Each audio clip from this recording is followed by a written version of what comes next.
I don't know what happens if you try to tear this apart using partial fractions with the a over and b over, because it can't be done. I mean, it's a single denominator. So the idea of you saying to yourself that I'm going to write this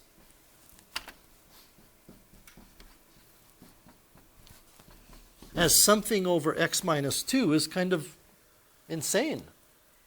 Well, not insane. I mean, if that thought enters your mind, I'm not insulting you. But when you think about it, it doesn't go anywhere because we know that it's x plus 4 on the top.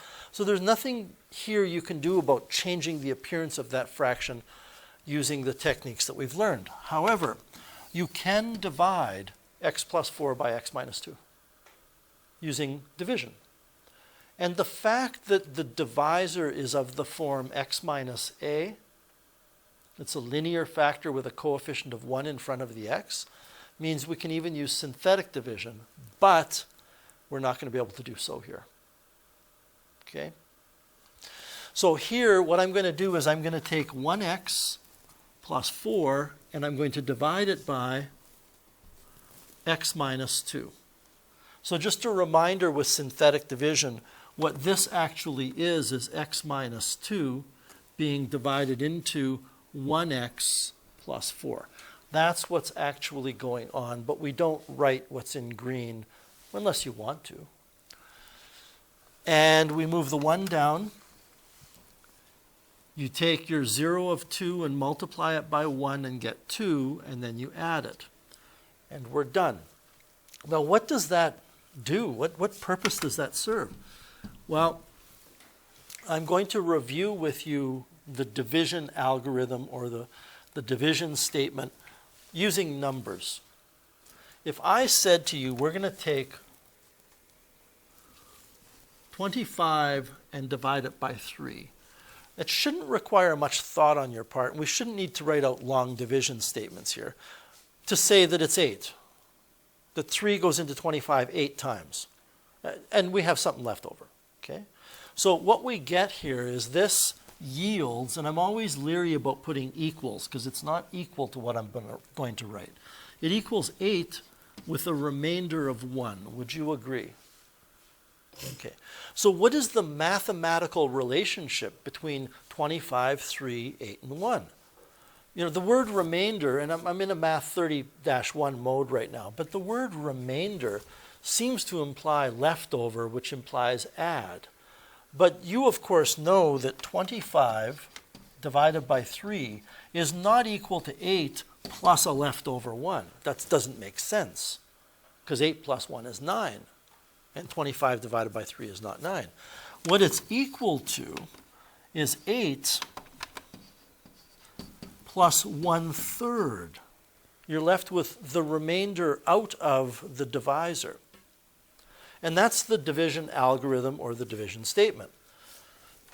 A dividend divided by the divisor equals the quotient plus the remainder over the divisor.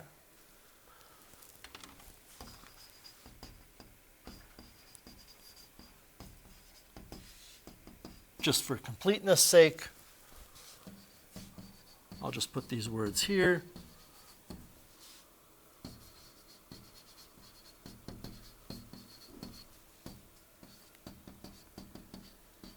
And I'm doing that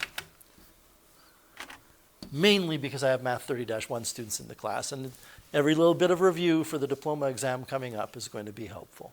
Okay? There we go. So what does that mean? It means when we look over here, our divisor was the x minus 2.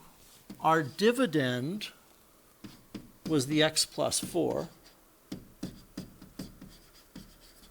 Don't worry about the word dividend. Dividend is what you are dividing into. That's what it means in math in this context.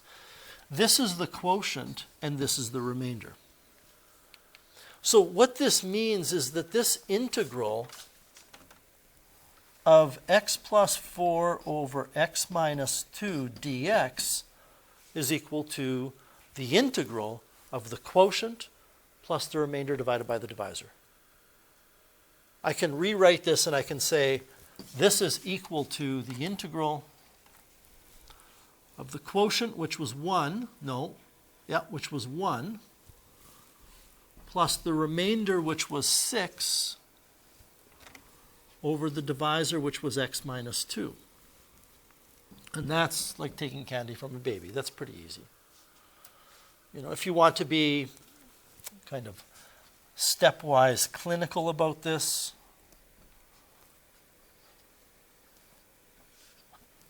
clinical's the wrong word. If you want to, you can break this down into simpler things to integrate. The integral of a sum is the sum of the integrals, and that's why I can write the integral of 1 dx plus the integral of 6 over x minus 2 dx. The integral of a constant times a function is the constant times the integral of the function. That's why I'm able to move that 6 out in front. So this is pretty easy. This is x plus 6 ln x minus 2 plus a constant, and we're done. And we can follow the breadcrumbs back. If you differentiate this, you're going to get 1 plus 6 over x minus 2. And if you take 1 plus 6 over x minus 2,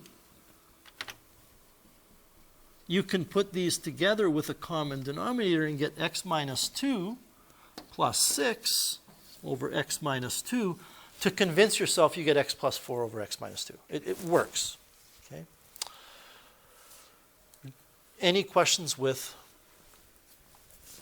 that example? I have a question, though, for you, Isaac. Why, and this is because of our conversation earlier, why when I anti-differentiated 6 over x minus 2, why is there a 6 here and not some other number? Because 6 is the coefficient, so it's not being, and there's no coefficient in front of the x. Right, there's no coefficient other than 1 in front of the x. Because Isaac and I were working on one of these earlier where it was maybe 3x minus 2.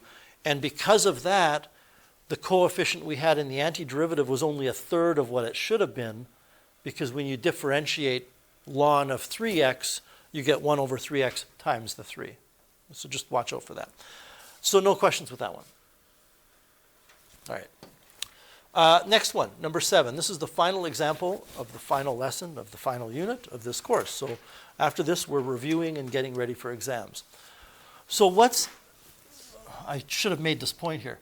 Here, the degree on the top and the bottom were the same. Here, the degree on the top is more than the degree on the bottom, but we still need to do long division. Now, first of all, and I don't know why I've never thought of this before, I'm sure it doesn't lead anywhere, that x squared minus 4 factors, right? If you were working on this on your own, you would see if the top factors, because who knows, if the top factors, something will cancel possibly. I don't think that's the case. So we're not going to worry about that. The point I want to make, though, is you're not going to factor this x squared minus 4 when you do the division. You're going to leave it as x squared minus 4. But the other point I want to make is you can't use synthetic division. So we have to do a full-blown long division. We're going to divide x squared minus 4 into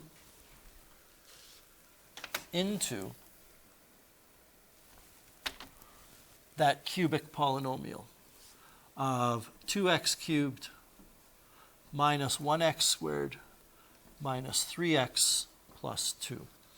And every degree in the divisor, every degree in the dividend needs to be represented. So if there was no x squared here, you would still have to put 0x squared up here.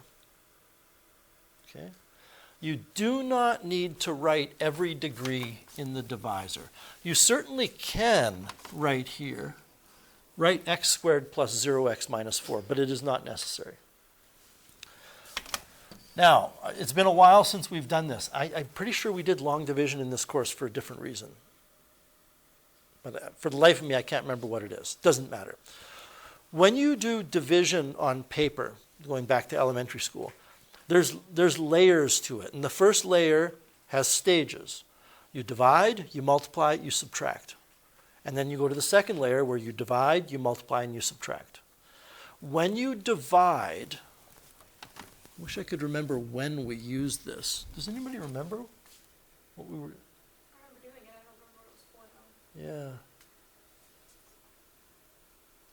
Okay. When you do the division, you only worry about the highest degrees. So in the first step of the first layer, what I'm doing is I'm saying to myself, what happens if I take 2x cubed and divide it by x squared? That's what I'm asking myself. And the answer is I get 2x, right? This is equal to 2x. That's what comes out of my head. So I write that down in the place that has that degree. If I get 2x to the 1, I'm going to put it in the column that represents 2x to the 1. Now, the next thing you do is you multiply. So you divide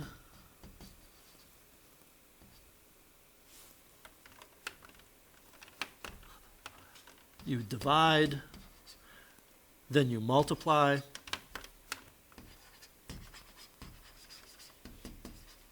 and then the third thing you do is you subtract. And then you repeat as many times as you can. Okay, those are the three things. When you divide, you're simply looking at the highest degrees. However, when you multiply the entire divisor. So when we multiply, we are doing that. So you ignore the -4 in the first step, but in the second step of this whole layer, you include it. 2x times x squared is 2x cubed, and you have to get 2x cubed. If you don't get 2x cubed, if you don't get the same amount of x cubed in this case, then you didn't do the division right. And then 2x times -4 is -8x, and then you subtract. So in the multiplication, I'm actually taking that 2x that I've found, and I'm multiplying it by that x squared minus 4.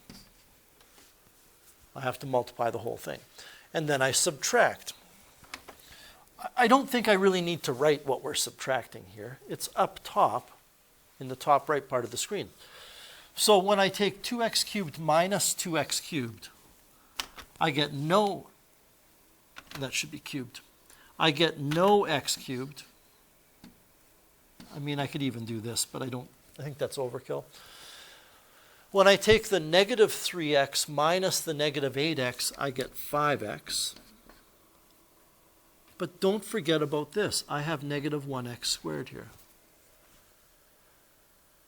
And you can think of this as, oh, that's that bringing down that stuff that you're not using. Or you can say, I got 0x squared when I multiplied those two things. So I have -1x squared minus 0x squared.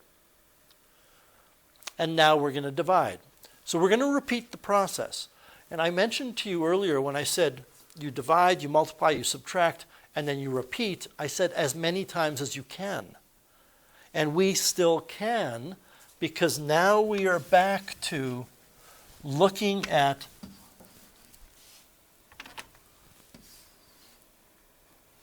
dividing x squared into -x squared, because we can do that. It goes in one time. Well, -1 times.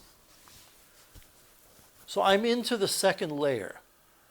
I've divided, multiplied, subtract. Now I'm dividing again, and now I'm going to multiply again. But of course, when I multiply again,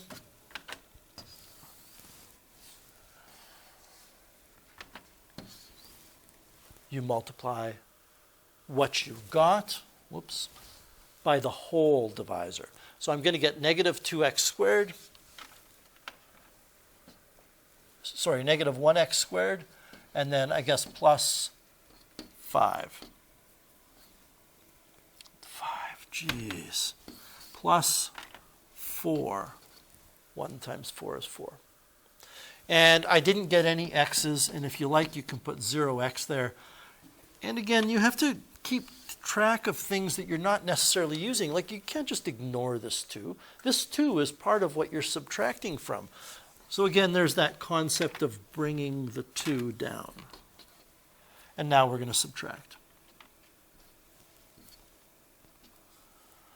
Again, your highest degree term, you should get nothing. If you don't get nothing for the highest degree term difference, then you haven't divided properly. Negative 1x squared minus negative 1x squared is 0. 5x minus 0x is 5x. And then I have 2 minus 4, which is minus 2. And that's the long division. This, of course, is your quotient. And this is your remainder. And what that means, I'm just going to erase this. You have a lot more room width-wise on paper than I have up here. What that means is that this integral can be rewritten instead of having that mess. It can be rewritten as the quotient plus the remainder over the divisor.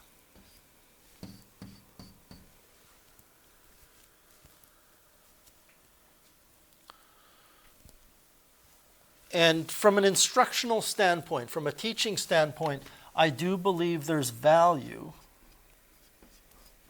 in doing this.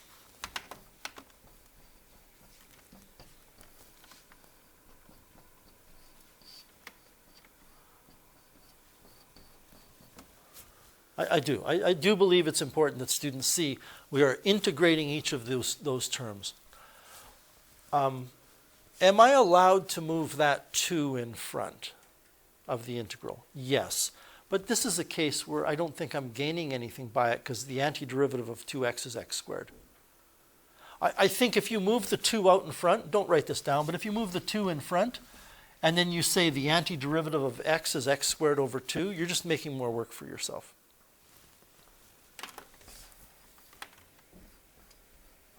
Minus x plus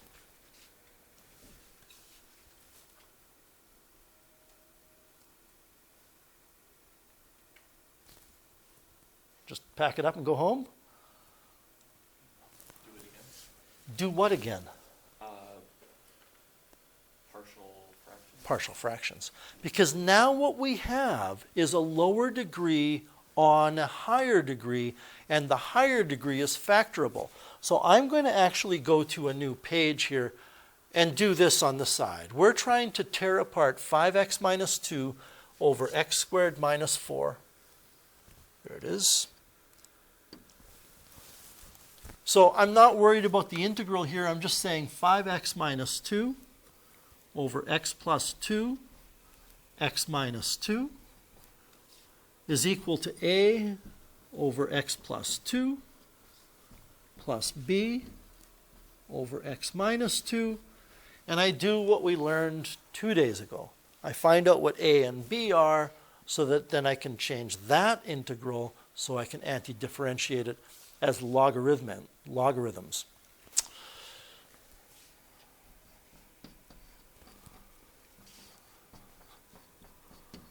I think everybody is fine in going from here to here. I hope you understand that regardless of what you may have been told in other courses or in the past, that's not cross multiplication. We're not cross multiplying. You're multiplying both sides of the equation by those denominators, and you would show this on an exam. Okay? I think this is a perfect opportunity to use the easy method. We're going to put in x equals 2. That gives me 5 times 2 is 10 minus 2 is 8 equals nothing plus 4b. Just double check my math, but I think that's okay. Which means b is equal to 8 divided by 4. I really, you know this, I hope. I really encourage you to work down on a piece of paper, top to bottom, not left to right. For goodness sake, if you work left to right, don't go equals, equals, equals. Use some arrows or something. Okay. And then, of course, I can use x equals negative 2 and get negative 12 equals negative 4a plus nothing. Pretty sure that's right. Yep. Which gives me, when I divide negative 12 by negative 4, it gives me a is equal to 3. And we're just about done. Because now we go back and we say, well, we said that this was equal to a over x plus 2. I better make sure here, because it matters which one goes where. Yeah, I said a over x plus 2, and a 3 plus b over x minus 2, and b was 2. You know, just to be pedantic about it, I'm going to break these apart into separate integrals. You certainly don't have to, but now what we have is the x squared, and we could have left these other integrals down here until we were ready to do them all at once. Minus x plus 3 times the integral of 1 over x plus 2 dx plus 2 times the integral of 1 over x minus 2 dx. And you certainly don't need to bring that 3 or that 2 out. You can leave it in there, right? So what we're getting is x squared minus x plus 3 ln x plus 2 ln x minus 2 plus your constant.